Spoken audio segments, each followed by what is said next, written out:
Good morning, my dear students. Kailash Chandra Panda welcomes you to his English environment. In our last episode, we completed the third part of the topic, A Letter to God. This time, we will discuss about the fourth part or the last part of the topic. Just like the other videos, in this video, we will discuss the test of the last part, the meaning and use of some new words, the use of some words in noun and verb, some related words, the antonyms of some words, the main points of the passage, and some short answer type questions and their answers. So without delay, let's move to the last passages of the topic. So in order not to shake the writer's faith in God, the postmaster came up with an idea, answer the letter. But when he opened it, it was evident that to answer it he needed something more than goodwill, ink and paper. But he stuck to his resolution. He asked for money for his employees. He himself gave a part of his salary, and several friends of his were obliged to give something for an act of charity. It was impossible for him to gather together the 100 pesos. So he was able to send the farmer only a little more than half. He put the money in an envelope addressed to Linko, and with it letter containing only a single word as a signature, God. The following Sunday, Linko came a bit earlier than usual to ask if there was a letter for him. It was the postman himself who handed the letter to him, while the postmaster, experiencing the contentment of a man who has performed a good deed, looked on from his office. Linko showed not the slightest surprise on seeing the money. Such was his confidence. But he became angry when he counted the money. God could not have made a mistake, nor could he have denied Linko what he had requested. Immediately, Linko went up to the window and asked for paper and ink. On the public writing table, he started to write, with much wrinkling to his brow, caused by the effort he had to make to express the idea. When he finished, he went to the window to buy a stamp, which he licked and then affixed to his envelope with a blow of his fist.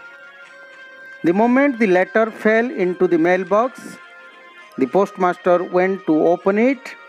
He said, God, of the money that I asked for, only 70 pesos reached me. Send me the rest, since I need it very much. But don't send it to me through the mail, because the post office employees are a bunch of crooks. Linko. Let's now, students, discuss the meaning and use of some new words from the passage. First, goodwill. It means favorite attitude towards someone or something. For example, there should be a goodwill between a teacher and the students. Resolution, which means strong decision. By February, most New Year's resolutions are forgotten. Contain, to hold inside. The box contains a lot of gold ornaments. Contentment, which means satisfaction. Though Mita is poor, she is a girl of contentment. Confidence, firm trust or faith on oneself. If you lack confidence, you cannot do anything. Now wrinkle, the lines on the forehead. The face of the old lady is full of wrinkles. Now brow, which means the upper part of the eyes and the face. There is a scare mark on his brow. Now crooks, which means the dishonest persons. There is a group of crooks in this office. Now let's discuss the use of some words in noun and verb. Answer. In noun, I don't know the answer of the question. And in verb, can you answer the question? Now part. In noun, the last part of the novel is really very interesting. In verb, his hair is parted down the middle. Now hand. These are my hands. Now in verb, he handed the letter to me. Experience. In noun, I don't have any experience about rural life. In verb, people of cold countries experience only 2 seasons. Now mistake. You have many spelling mistakes in your writings. In verb, he mistook me as his old friend. Now request. Do you think the class teacher will value your request? In verb, I requested him to grant my leave. Now express. In noun, I took Hirakhand Express at 5 p.m. In verb, words cannot be expressed the love of a mother. Now reach. In noun, the car is beyond my reach. In verb, through the jungle path, we can reach the village quickly. Now let's discuss some related words.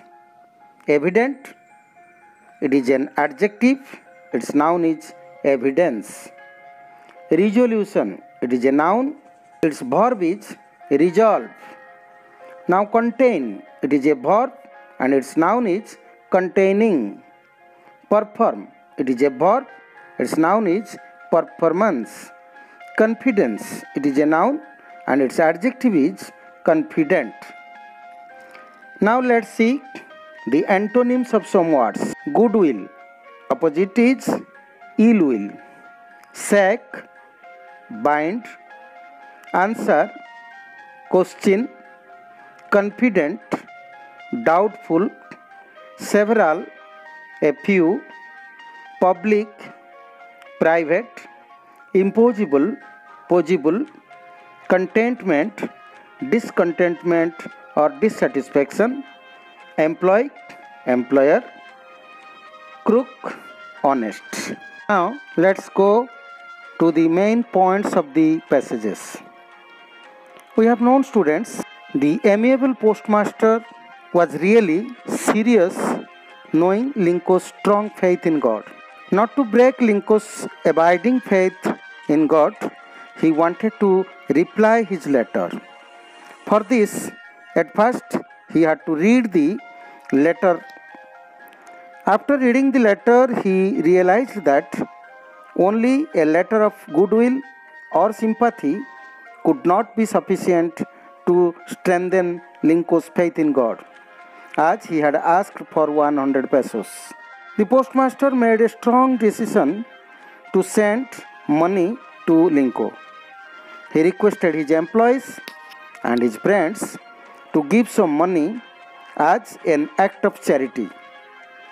As he was an honest and friendly person, nobody could say him no. He also contributed a part of his own salary, but he could not collect 100 pesos. Only he could gather more than half. He put the money in an envelope with a letter containing only one word, God, as the signature, and in this way made it ready to give Linco. Next Sunday, a bit earlier, Linco went to the post office and asked if there was a letter for him. The postman handed him the envelope containing money. At that time, the postmaster was experiencing the satisfaction of his good deeds. He was looking Linco through the window. Linco showed no reaction while receiving the envelope from the postman, because he was confident enough to get the money from God. But to the postmaster's utter surprise, he became angry after counting the money. There was only 70 pesos in the envelope. He was sure that God could not have made a mistake. He could not have also denied Linko to give 100 pesos. So he thought that the employees of the post office must have kept 30 pesos. So he went to the window again, brought ink and paper, and on the public writing table he wrote another letter. At that time the postmaster saw Linko's face, which was full of wrinkles. It was evident that he was expressing his anger in his letter. Then Linko brought stamp, licked it, and pasted on the envelope with a blow of his fist. Putting the letter into the mailbox, he returned home. Immediately the postmaster opened the mailbox and brought the letter. There Linko has written, "God, I had asked you for 100 pesos, but I got only 70. Please send me the rest, but not by mail, as the employees of the post office are a bunch of dishonest people." Lincho. Now students, let's discuss some short answer type questions and their answers. Why did the postmaster decide to answer Linko's letter? Answer: not to shake his strong faith in God. What was the postmaster's resolution? To send Linko some money. Who did the postmaster ask money for? His employees and friends. What did the postmaster contribute? A part of his salary. How much money could the postmaster collect? 70 pesos. What did the letter of the postmaster to Linko contain? A single word, God. Who handed over the envelope containing money to Linko at the post office? The postman. How did Linko react after counting the money? Become angry. How did Linko affix the stamp on the letter? With the blow of his fist. Where did Linko write the second letter to God? On the public writing table. How much money did Linko request God to send him in his second letter? 30 pesos. How did Linko blame the post office employees? A bunch of crooks. In this way, students, we completed the story, A Letter to God. Practice the lesson again and again. Next time I will come to you with a new topic. Till then, goodbye. God bless you.